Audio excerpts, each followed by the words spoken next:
嗨，大家好，今天我要和大家分享的是一个著名的家常川菜——水煮牛肉。学会了这道菜，你自己可以发挥出很多种水煮肉片、水煮鱼、水煮鸡肉海鲜也可以，甚至水煮青菜豆腐等等。所用的牛肉当然是选越嫩的越好。我用的这块牛肉虽然看起来还不错，但是纹理比较复杂，不能随便切。需要根据纹理的不同分成小块儿，要横着纹切，比如这一块，一边就要斜着切，一边就要横着切，厚度大约5毫米左右。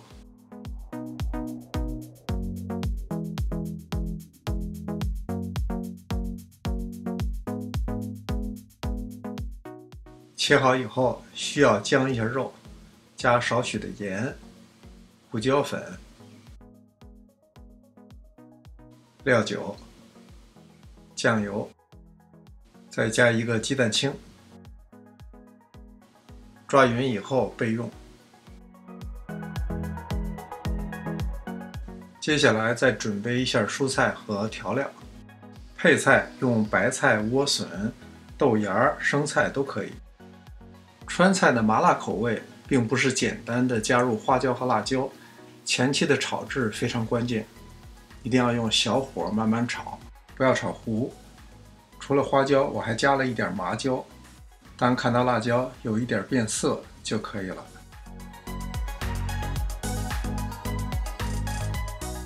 打碎的时间一定要控制好，不是要打成细末，打成这种碎屑状就可以了。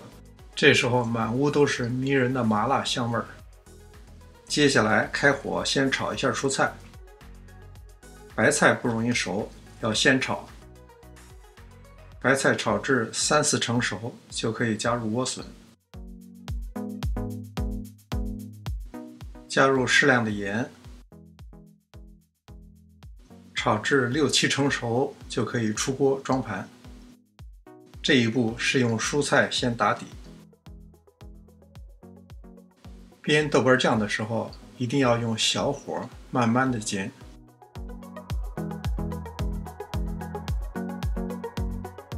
煸出香味以后，下入姜片。葱、姜、蒜耐高温的程度各不相同，所以不要一起放。豆瓣酱和姜炒一会儿，再放蒜苗和葱。这个过程一直是小火慢炒，不能着急。炒好以后，倒入一大碗鸡汤或者是清水，下入各种调料，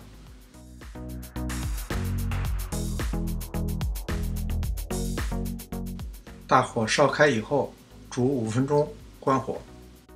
关火以后再逐一下入牛肉片。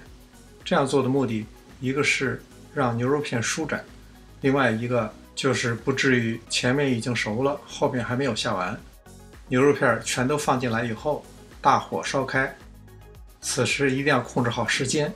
牛肉片一旦变色，立刻离火，覆盖在炒好的菜上，撒上刚才打好的麻辣调料，再撒上适量的葱花、蒜末，最后的点睛之笔不要省略，淋热油，纯正的川菜味道，麻辣鲜香，您一定会喜欢。感谢您的观看，别忘了点赞订阅。这里是膳食厨房，我们下次再见。